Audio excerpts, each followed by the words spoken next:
Bismillah, amantu billah, tawakkalna ala Allah, wala hawla wala quwwata illa billahil aliyyil azim. Tahiyatan mubarakatan, tahiyatan wa salama. Assalamualaikum warahmatullahi taala wabarakatuh. Alhamdulillah wa syukru lillah, wa salatu wa salamu ala sayyidina Rasulillah wa ala alihi wa sahbihi wa man walah. Tahiyatan mubarakatan, tahiyatan wa salama. Assalamualaikum warahmatullahi taala wabarakatuh. Alhamdulillah, segala puji bagi Allah Subhanahu wa taala, Tuhan yang mencipta alam ini sebaik-baik penciptaan, Tuhan yang mengatur alam ini sebaik-baik percaturan, Tuhan yang telah memberikan kepada kita penyusunan kehidupan ini sebaik-baik penyusunan, sebagaimana di dalam ilmu akidah, yang mana kita mengetahui bahawasanya kita adalah hamba Allah Subhanahu wa taala. Tidak mampu kita melakukan sesuatu perkara melainkan dengan izin Allah Subhanahu wa taala. Sehingga kan tangan yang bergerak, kaki yang berjalan, mata yang melihat, hanya dengan izin Allah Subhanahu wa taala mampu kita melakukan perkara tersebut. Walaupun pada zahirnya mungkin kita melihatkan ia adalah kuasa dan ia adalah kehendak serta keinginan yang kita inginkan, tetapi hanyalah di sebalik itu Allah Subhanahu wa taala yang mengetahui segala-galanya. Sedar tak sedar kita berada di dalam bulan Rajab yang dikurniakan oleh Allah Subhanahu wa taala melalui firman Allah Subhanahu wa taala di dalam ayat Al-Quran surah At-Taubah, surah yang berkaitan dengan peperangan dan juga berkaitan dengan penerimaan taubat daripada Allah Subhanahu wa taala. Di dalam firman Allah Subhanahu wa taala yang berbunyi surah At-Taubah ayat 36, Allah Subhanahu wa taala berfirman, Inna iddatash syuhuri indallahi ithna asyara syahran fi kitabillah yawma khalaqas samawati wal ard minha arba'atun hurum dzalikad dinul qayyim fala tazlimu fihinna anfusakum. Di dalam firman Allah Subhanahu wa taala, Allah menyatakan sesungguhnya dalam satu tahun ataupun dalam bilangan bulan-bulan di sisi Allah Subhanahu wa taala, artinya satu tahun terdapat 12 bulan. Inna iddatash syuhuri indallahi ithna asyara syahran, 12 bulan sebagaimana termaktub di sisi ilmunya Allah Subhanahu wa taala, sama ada mengikut kitaran matahari ataupun putaran bulan, maka kita akan melihat sama ada di dalam takwim yang disebut sebagai takwim Masihi, Januari, Februari sehingga Disember, ia ada 12 bulan. Dan apabila kita melihat putaran bulan, maka kita akan lihat di sana akan keluar disebut takwim Hijri, yang keluar daripadanya Muharram, Safar, Rabiul Awal, Rabiul Akhir, Jamadil Awal, Jamadil Akhir, Rajab, Sya'ban, Ramadan, Syawal. Dan di situlah kita mengetahui bahawasanya Allah Subhanahu wa taala lebih mengetahui apa yang berlaku di muka bumi ini. Allah Subhanahu wa taala mengatakan 12 bulan. Kemudian Allah Subhanahu wa taala mengatakan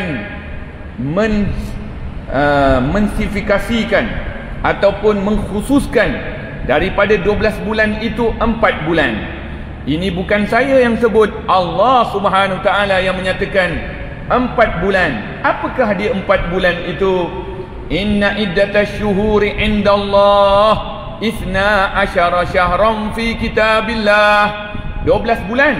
Minha, daripada 12 bulan itu, arba'ata ashhur, di antara 12 bulan itu terdapat 4 bulan yang dikhususkan oleh Allah Subhanahu wa taala.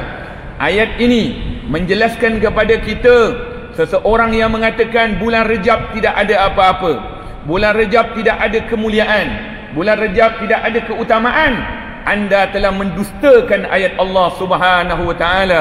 Allah sendiri mengatakan minha arba'atun hurum. Di antara 12 bulan itu terdapat 4 bulan, kata Allah Subhanahu Wa Taala. Apa dia bulan itu? Itulah dinamakan Ashhurul Hurum, bulan-bulan yang diharamkan oleh Allah Subhanahu Wa Taala.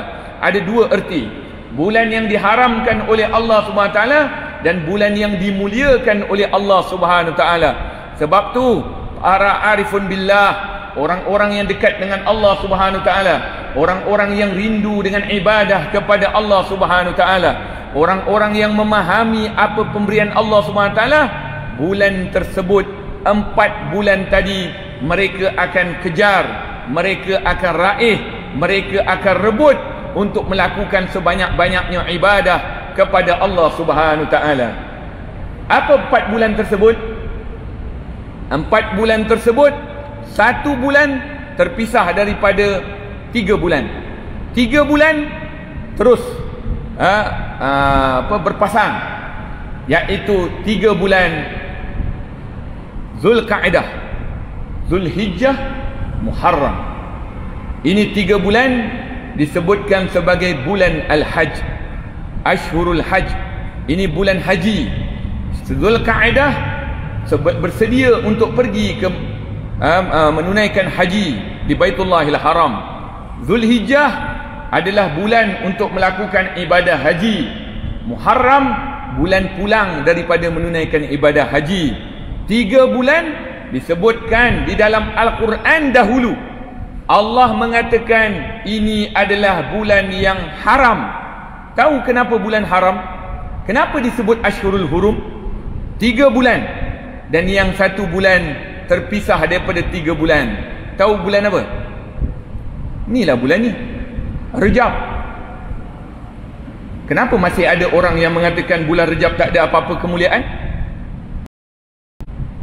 Kenapa masih ada yang mengatakan bulan Rejab tak ada apa-apa keutamaan? Sedangkan Allah, Tuhan pemilik bumi ini, mengklasifikasikan bulan Rejab di antara bulan yang mulia di sisi Allah SWT. Kenapa anda semua ikut orang yang kata tak ada hadis yang tak ada yang hadis yang dimuliakan bulan Rejab? Sebelum pergi hadis, pergi Al-Quran. Jangan dengar-dengar saja. Dengar walau namanya profesor, walau namanya doktor, walau namanya pengkaji. Ini Al-Quran terang-terang mengatakan Rejab. Tiba-tiba hari ini ada orang dengar Rejab tak ada apa-apa, tak ada kemuliaan, tak ada keutamaan. Anda lebih bijak daripada Allah Subhanahu Wa Taala.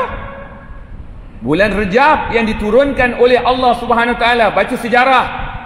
Bulan Rejab adalah bulan yang sebelum Islam. Yang saya rujuk ialah sebuah kitab. Kitab ni masyhur, iaitu nama kitab ini Lataiful Ma'arif Fima Limawasimil Ami Minal Wazaif, iaitu kitab yang berkaitan dengan apa yang ada pada bulan-bulan yang Allah kurniakan kepada kita. Dan bulan-bulan itu ada keutamaan dan kelebihan di sisi Allah Subhanahu Taala. Di antaranya bulan Rejab. Kenapa bulan Rejab mulia? Sebab sebelum Islam sebelum datang, orang jahiliyah mereka berperang, mereka berbunuh di antara satu sama lain. Tetapi apabila sampai bulan Rejab, mereka stop perang. Ini zaman sebelum Islam, tuan-tuan. Bagaimana kalau Islam sampai? Islam sampai lagi dimuliakan, maka tidak perlu berperang, tidak ada pembunuhan, tidak ada peperangan di dalam bulan Rejab. Maknanya kalau tiba-tiba ada orang yang berjuang, namanya perjuangan Islam, namanya kebangkitan Islam, tapi bulan Rejab pun tak tahu, bulan Rejab pun diteruskan perang, maka dia telah merendahkan makna bulan Rejab yang Allah berikan klasifikasi 4 bulan. Maknanya kalau orang Islam sendiri mulakan perang dalam bulan Rejab, dia tidak faham makna daripada erti bulan Rejab. Bulan Rejab adalah bulan yang dimuliakan oleh Allah Subhanahu Taala. Naam, memang ada di dalam hadis-hadis yang melampau. Di sana ada 3 tingkatan hadis. Ada hadis dhaif, ada hadis hasan, ada hadis sahih. Ada di antara orang bila masuk bulan Rejab, dia keluarkan semua hadis dhaif. Bahkan dia kata hadis palsu, hadis maudhu'. Tetapi anda jangan zalim pada haknya Allah Subhanahu Wa Taala. Di dalam kemuliaan bulan ada hadis sahih. Jangan tak keluarkan hadis sahih. Kenapa anda sibuk keluar hadis maudhu', hadis palsu? Hadis yang sahih mana? Sedangkan ulama telah meletakkan kemuliaan bulan tersebut daripada Al-Quran yang Allah Subhanahu Wa Taala berikan. Bulan Rejab ada kemuliaannya di sisi Allah Subhanahu Wa Taala. Masakan Nabi Muhammad sallallahu alaihi wasallam pada hari waktu sebelum masuknya Rejab ataupun masuknya Rejab, Nabi sendiri yang membaca doa, Allahumma barik lana fi Rajab wa Sya'ban wa ballighna Ramadan.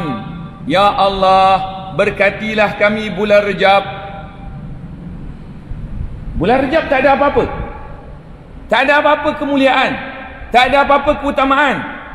Ya salam, anda lebih hebat daripada Rasulullah sallallahu alaihi wasallam. Nabi doa Allah berkati bulan Rejab. Tiba-tiba anda kata Rejab tak ada apa-apa. Al-Quran terang-terang mengatakan dalam 12 bulan. 12 bulan, banyak bulan. Tapi Allah kata klasifikasi bulan Rejab. Tiba-tiba hari ni anda ikut melalui YouTube, melalui Facebook, melalui Instagram, melalui siapa pun, Rejab tak ada apa-apa. Ya salam.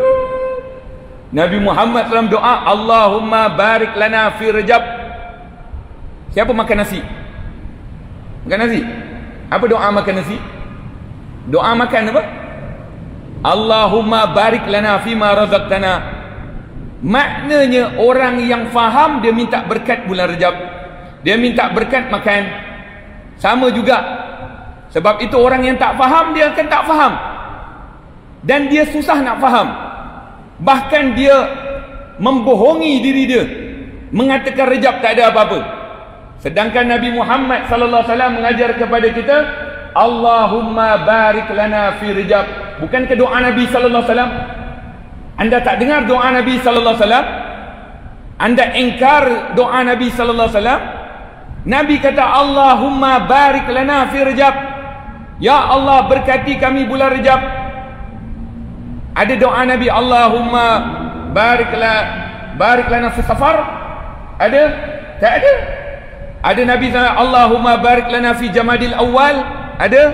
Tak ada. Tapi Nabi sebut Allahumma barik lana fi Rejab. Maknanya ada keutamaan di situ. Kemudian kita lihat di dalam Al-Quranul Karim bagaimana sejarah yang Allah SWT turunkan satu ayat. Sebab tu tadi kita baca ayat ini tergolong di dalam surah Taubah. Ayat ini tergolong di antara ayat yang semasa Allah Subhanahu Wa Taala mengajar kepada Nabi sallallahu alaihi wasallam melalui kisah para sahabat Nabi sallallahu alaihi wasallam ketika mana mereka pergi berperang. Mereka patutnya pergi berperang. Ramai-ramai sahabat Nabi sallallahu alaihi wasallam. Nabi sallallahu alaihi wasallam pun pergi berperang. Perang Tabuk. Ketika mana Nabi sallallahu alaihi wasallam pergi berperang, 3 orang sahabat Nabi sallallahu alaihi wasallam buka ayat Al-Quran. Allah Subhanahu wa taala sebut dalam Al-Quran, wa 'ala salasatil ladzi nakhullifu hatta idza daqat 'alaihimul ardu bima kasabat. Itu ayat Al-Quran yang Allah Subhanahu wa taala beritahu kepada kita tentang 3 orang sahabat Nabi sallallahu alaihi wasallam. Mereka tidak ikut perang. Bukan mereka tak nak ikut. Mereka nak ikut. Cuma mereka terlewat. Bahkan terlewat mereka itu disebutkan dalam Al-Quran. Kerana apa? Kerana mereka di dalam rumah sedang isteri mereka menyiapkan makanan ataupun duduk bersama-sama sembang, sehingga terlewat untuk pergi berperang. Bukan tak nak pergi perang, nak pergi perang, tapi sebab duduk dengan isteri, disebutkan dalam Al-Quran, maknanya daqat alaihimul ardu bima rahubat. Daqat alaihimul ardu bima rahubat Artinya maknanya waktu itu seakan-akan ada ghaim. Tu ghaim. Ghaim ni maknanya mendung. Kita kalau nak pergi ke masjid, mungkin belum hujan lagi, mendung baru. Apa kita cakap? Nak hujan Padahal belum lagi. Hatta ada di antara kita nak pergi ke masjid, tak jadi pergi masjid. Nak pergi ke surau, tak jadi pergi surau sebab dah hujan. Sedangkan hujan belum lagi. Nampak seakan-akan mendung tadi, mengganggu untuk pergi. Tapi gambaran ayat tersebut nak menunjukkan apabila suami isteri dah berada di dalam rumah, maklumlah suami isteri duduk dalam rumah, si isteri siapkan makan. Jadi keinginan duduk lama tu adalah. Jadi apabila dia duduk lama nak keluar, terlewat. Bila keluar terlewat, para sahabat dan Nabi SAW sudah pergi berperang, dah pergi keluar. Ditakdirkan Allah Subhanahu Wa Taala mereka bertemu di antara satu sama lain 3 orang. Sebab tu Allah sebut apa? Wa 'alas salasatil ladzi nakhullifu. Adapun 3 orang yang telah khullifu tu maknanya terlewat ataupun dilewatkan. Wa 'alas salasatil ladzina khullifu. Dia bukan sebut khallafa. Bukan khallafu, khullifu. Maknanya dilewatkan. Ada benda yang dilewatkan. Duduk dengan isteri, duduk dengan family. Tetapi mereka keluar. Bila keluar, Rasulullah dan para sahabat sudah pergi. Jadi 3-3 tu bertemu pada satu masa. Tapi bukan dirancang. Kebetulan bertemu. Kamu tak pergi? Saya ada hal urusan di rumah. Kamu kita macam mana ni, dah lewat. Rasulullah dengan para sahabat semua dah pergi. Maka mereka pun mengatakan tak apalah, kita excuse dia lah, kita minta maaf je lah dengan Nabi sallallahu alaihi wasallam, kita balik. Nanti bila Rasulullah pulang. Jadi Rasulullah sallallahu alaihi wasallam dengan para sahabat ketika mana dalam perang. Sebelum itu Nabi sallallahu alaihi wasallam bertanya dengan para sahabat, mana fulan? Mana fulan? Mana fulan? Mana orang ini? Mana orang ini? Mana orang ini? Sahabat mengatakan, tak tahu ya Rasulullah. Rasanya dia sihat. Tapi mana dia pergi? Tak tahu. Semua orang tak tahu. Jadi akhirnya teruskan perang. Apabila habis perang, Rasulullah SAW balik dengan para sahabat. Yang sahabat tadi 3 orang yang lewat tadi mengatakan tak apalah, nanti kita minta maaf dengan Nabi Muhammad sallallahu alaihi wasallam. Kemudian menunggu Rasulullah SAW dengan para sahabat pulang. Datanglah 3 orang tadi kepada Nabi Muhammad sallallahu alaihi wasallam untuk minta maaf. Dah buat salah, minta maaf. Itu kan adatnya. Jadi ketika mana datang jumpa Nabi sallallahu alaihi wasallam, ya Rasulullah, kami minta maaf ya Rasulullah SAW kerana tidak dapat bersama. Sebenarnya kami, dia bagi reason, dia bagi alasan. Nabi tak menjawab. Lalu dia kata, ya Rasulullah, minta maaf ya Rasulullah. Rasulullah jawab, ini perintah aku ataupun perintah Tuhan? Ini perintah aku ataupun perintah Allah? Senyap para sahabat, dia akur. Dia tahu ni perintah Allah Subhanahu Wa Taala. Adakah perintah Allah aku yang maafkan? Allah kitab yu'atibu. Sebab itu kalau kita lihat, inilah dia. Guru boleh itab, boleh tegur kepada anak muridnya, bahkan boleh memberikan hukuman pada anak muridnya, sebab itu gurunya. Ketua boleh buat hukuman pada pengikutnya, sebab dia ketua. Memang ada dalam Islam. Kenapa pula kita hari ni kadang-kadang majikan bila nak marah, anak buah tiba-tiba melenting apa ni, sedangkan dia dah buat salah. Sebab tu dalam Islam yang salah tetap kena salah. Tak boleh, saya tak boleh marah dia sebab dia keluarga saya. Saya tak boleh hukum dia sebab dia kumpulan saya. Saya tak boleh tegur dia sebab dia persatuan saya, sebab dia parti saya. La. Dalam Islam salah tetap salah. Dan salah mesti hukum. Apa hukuman yang ada? Jangan mula-mula ada hukum tapi hukum kat kertas saja. Belakang cerita lain. Walau anda namakan kumpulan anda Islam, kumpulan anda Melayu, kumpulan anda apa semua, tapi maknanya anda telah hipokrit. Anda telah menipu atas nama agama, atas nama kumpulan, atas nama persatuan, atas nama parti. Islam tetap, cara salah tetap salah. Tak boleh yang salah kita sorok. Maka sebab itu Nabi SAW mengatakan, aku yang maafkan, kamu yang buat salah pada Allah, aku yang maafkan. Akhirnya Allah turunkan perintah kepada Nabi SAW, boikot 3 orang. Allahu Akbar, boikot dari Allah Subhanahu Wa Taala. Apa boikot dia? Ma ahad la yatakallam ma'ah. Jangan bercakap dengannya, jangan muamalat dengannya. Tak boleh, tak bercakap, biarkan dia. Tak apalah dia jalan-jalan, tapi jangan bercakap dengan dia, jangan bermuamalat dengan dia, supaya dia rasa ini hukuman daripada Allah Subhanahu Wa Taala. Baca sejarah, jangan baca Quran saja tak tahu sejarah. Sebab itu bila orang kata bulan Rejab banyakkan istighfar, ada yang meletup, ada yang mengatakan apa ni istighfar. Baca sejarah. Kenapa ulama-ulama mengatakan bulan ini bulan memperbanyakkan istighfar? Kerana bulan ini bulan diterima istighfar, taubat 3 orang sahabat Nabi Muhammad sallallahu alaihi wasallam. Sebab tu dalam ilmu belajarlah tentang asbabun nuzul. Ilmu tafsir jangan hanya dibaca, memang elok dibaca, tetapi belajar juga tafsirnya. Apa kandungannya, apa ertinya, apa definisinya. Jangan hanya terjemah. Ya, terjemah untuk kita, tapi kalau kita nak faham betul-betul, belajar tafsir. Maka kita akan tahu ayat itu turun bila, ayat itu turun bila. Sebab itu ulama kata bulan Rejab banyakkan istighfar kerana cerita ini. Sahabat Nabi sallallahu alaihi wasallam didatangi 3 orang tadi. 3 orang tadi ikhlas, jujur kepada Allah Subhanahu Wa Taala. Dah buat salah, akur. Ini perintah Allah Subhanahu Wa Taala. Maka munafik, ni zaman berzaman, ni paling bahaya.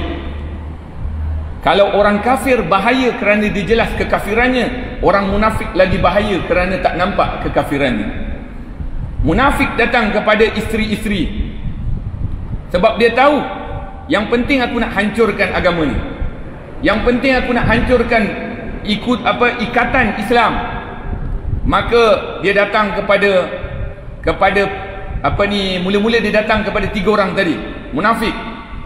Munafik tadi datang, tengok apa Islam buat pada kamu, apa Muhammad buat pada kamu. Tengok, habislah kamu dah buat perjuangan dengannya, kamu dah bersama dengannya, dah pengorbanan dengannya, tiba-tiba dia buang kamu macam tu saja. Tapi iman mereka rosak, iman mereka kuat, iman mereka mantap. Itulah dia sahabat Nabi Muhammad SAW. Sahabat Nabi Muhammad SAW. La yusawi ahad ba'da jil. Tak ada siapa yang mampu besar sama seperti mana kedudukan para sahabat radhiyallahu ta'ala anhum ajma'in. Walaupun kita kata kita nak ikut contoh, tapi tak mampu. Kata Nabi Muhammad sallallahu alaihi wasallam, kalau anda ingin memberikan sedekah walau bisyikki tamar, maknanya walau sebahagian daripada biji tamar, untuk memberikan sedekah seperti mana para sahabat Nabi sallallahu alaihi wasallam memberi sedekah, la yusawi, tidak akan sama sebagaimana mereka memberikan sedekah para sahabat Nabi sallallahu alaihi wasallam. Tingginya sahabat Nabi Muhammad sallallahu alaihi wasallam, besarnya para sahabat Nabi Muhammad SAW. Saya cakap macam ini supaya saya nak jelaskan ini pendirian Ahlussunnah wal Jamaah. Ahlussunnah wal Jamaah tidak membezakan Ahlul Bait Nabi sallallahu alaihi wasallam, ahli keluarga Nabi Muhammad sallallahu alaihi wasallam, dan para sahabat Nabi Muhammad sallallahu alaihi wasallam.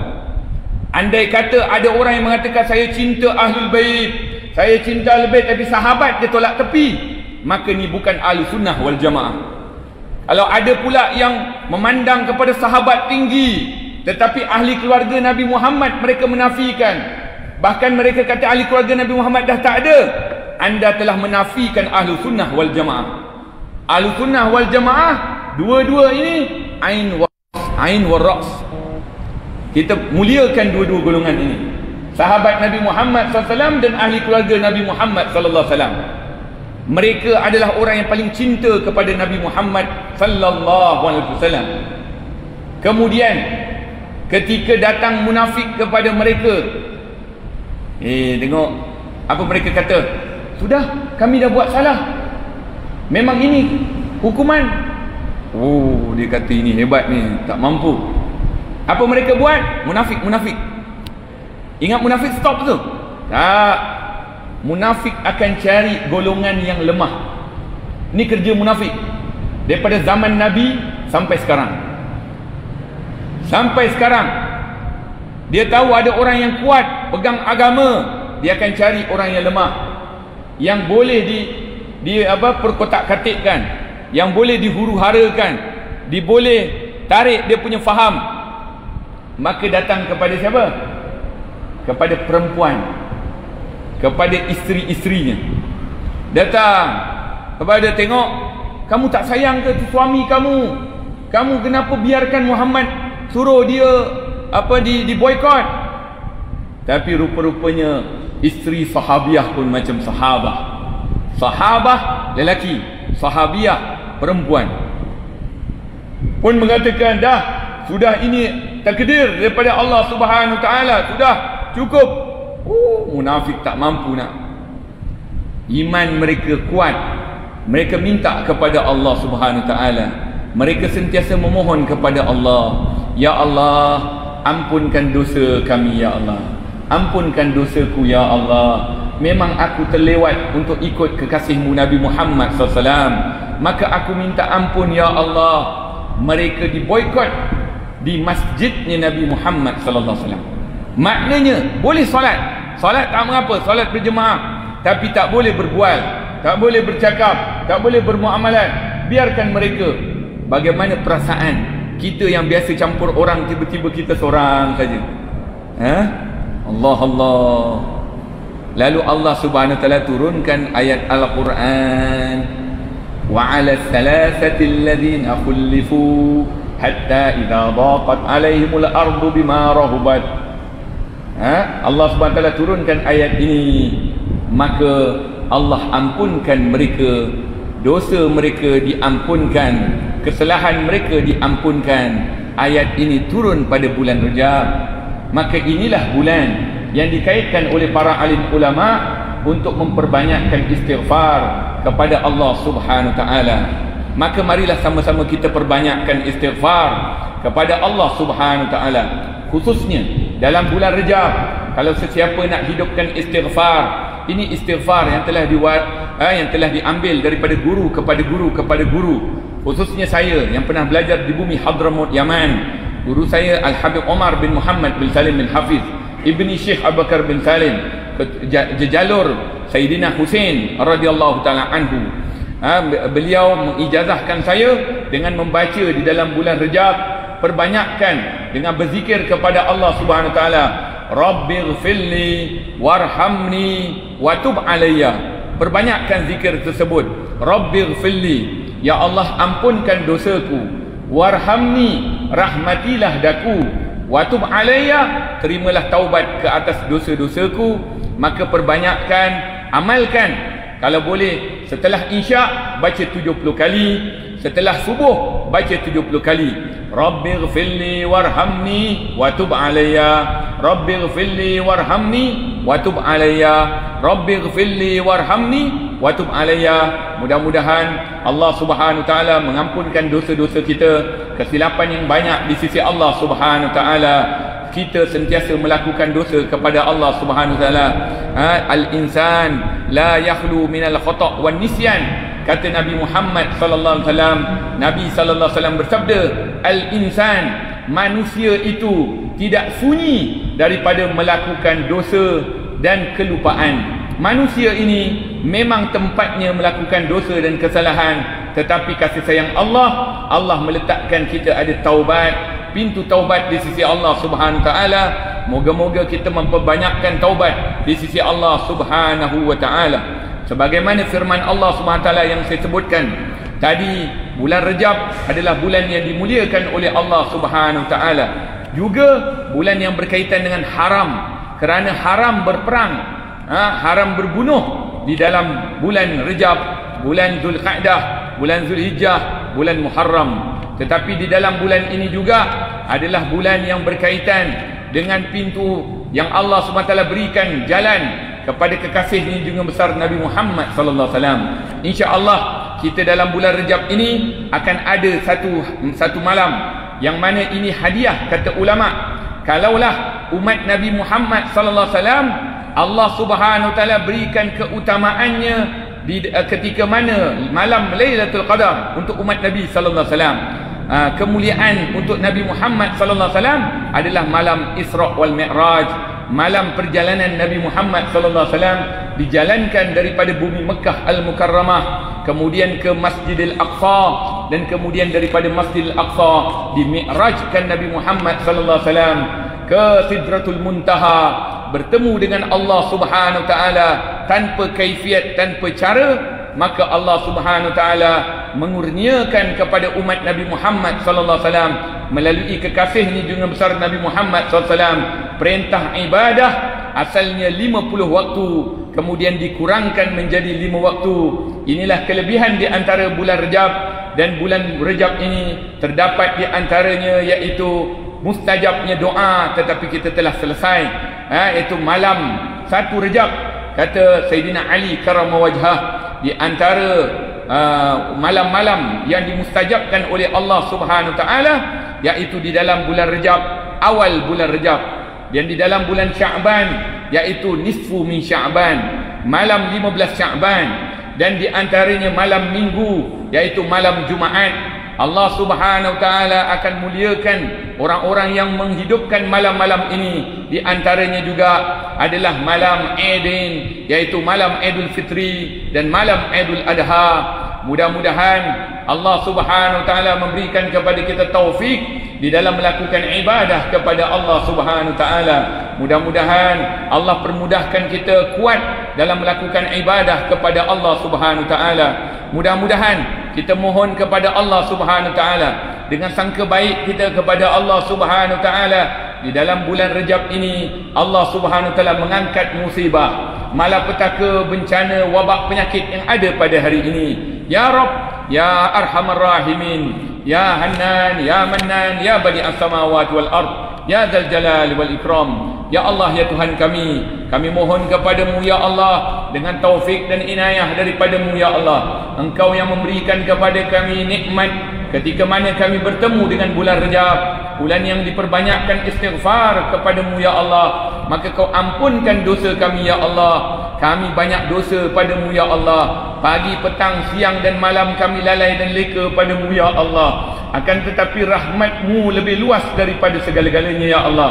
Maka kami mohon padamu ya Allah, ampunkanlah segala dosa-dosa kami ya Allah. Ampunkanlah segala dosa kedua ibu bapa kami ya Allah. Ampunkanlah segala dosa adik-beradik kami ya Allah. Ampunkanlah dosa kaum kerabat kami ya Allah. Ampunkanlah dosa sanak saudara mara kami ya Allah. Ampunkanlah dosa anak cucu cicit kami ya Allah. Ampunkanlah dosa menantu kami ya Allah. Ampunilah dosa para jiran tetangga kami ya Allah. Ampunkanlah dosa para pemimpin kami ya Allah. Ya Arhamar Rahimin. Rabbana hab lana min azwajina wa dhurriyyatina qurrata a'yun waj'alna lil muttaqina imama. Allahumma barik lana fi Rajab wa Sya'ban wa ballighna Ramadan. Ya Allah, sebagaimana engkau ajar kepada kami melalui kekasihmu junjungan besar Nabi Muhammad sallallahu alaihi wasallam serta para sahabat yang merindui 3 bulan ini ya Allah, mudah-mudahan kami dapat melaksanakan, kami dapat menghidupkan, kami dapat mengimarahkan 3 bulan ini sebagaimana engkau berikan kepada kekasihmu Nabi Muhammad sallallahu alaihi wasallam.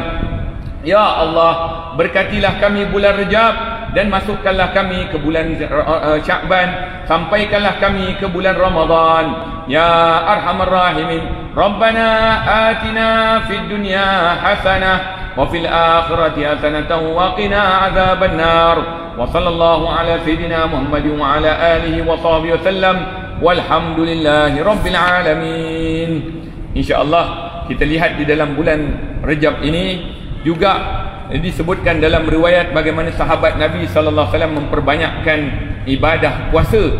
Tidak bulan Rejab juga disebut sebagai Rejabul Mudhar ataupun Rejabul Ashab, iaitu berkaitan dengan Rejab adalah perkara yang dibesarkan, dimuliakan oleh sahabat Nabi Muhammad sallallahu alaihi wasallam. Maka hendaklah kita juga membesarkan dan mengagungkan serta muliakan bulan Rejab dengan sesiapa yang mampu untuk berpuasa, tafaddal ia berpuasa. Kalau ia tidak mampu, tunggulah Ramadan adalah lebih utama daripada segala bulan yang lain. Kalau ia mampu kuat untuk berpuasa, ia ingin berpuasa di bulan Rejab, bulan Sya'ban, ada satu kisah ketika mana berlaku kepada seorang imam, kalau tidak silap saya Imam Abu Hanifah radhiyallahu taala anhu. Ketika mana beliau sedang mengajar, ini lihat bagaimana orang yang bercakap, tapi sebelum ia bercakap, ia ingin melakukannya. Sayyidina Imam Abu Hanifah, ketika mana dalam satu pengajian datang seorang bertanya kepadanya dalam bab yang tak sama dengan apa ilmu yang disampaikan. Dia bertanya, wahai imam, aku ingin bertanya kepada kamu, kalau sekiranya aku ingin melakukan puasa Rejab, Sya'ban, Ramadan, boleh tak? Dia tanya soalan itu. Lalu Sayyidina Imam Abu Hanifah mengatakan, nanti, maknanya tak jawab. Imam Abu Hanifah tidak menjawab. Kemudian sampai setahun berlalu, sampai 2 tahun, barulah tengah pengajian Imam Abu Hanifah mengatakan, hari itu dulu, sedangkan dah 2 tahun. Dia kata hari itu dulu ada orang bertanya, boleh tak kita buat ibadah puasa di bulan Rejab, Sya'ban, Ramadan? Jawapannya boleh. La ilaha illallah, sudah 2 tahun baru nak jawab. Sedangkan jawapannya boleh saja. Ketika mana dalam pengajian tu orang yang bertanya tu sebenarnya ada. Kemudian dia pun datang kepada imam. Dia kata, aku yang tanya masa 2 tahun lepas. Ya, jawapannya boleh. Dia kata, macam mana hanya boleh saja kamu jawab sampai 2 tahun? Lalu dia kata, tak, sebab bila kamu tanya aku tak buat lagi. Tunggu aku dah buat baru aku jawab. Subhanallah, ini orang arifun billah, ini orang yang dekat dengan Allah Subhanahu wa taala. Orang yang bila nak cakap dia tahu dia buat dulu. Allahu akbar. Jauhnya kita dengan para a'immah. Itu imam mazhab Imam Abu Hanifah radhiyallahu taala anhu. Mudah-mudahan Allah rahmati Imam Abu Hanifah. Mudah-mudahan Allah naikkan derajat Imam Abu Hanifah. Walaupun dia bukan mazhab Syafi'i, dia adalah Imam Abu Hanifah. Katanya imam meninggal, lahir imam. Itulah Imam Abu Hanifah. Meninggal Imam Abu Hanifah, lahirnya Imam Syafi'i rahimallahu tanhu. Mudah-mudahan Allah Subhanahu wa taala naikkan derajat kita semua kerana kita memegang bersama kita mazhab Syafi'i radhiyallahu taala anhu. Allahumma inna nas'aluka al-'afwa wal 'afiyah wal mu'afata daimah. Assalamualaikum warahmatullahi taala wabarakatuh.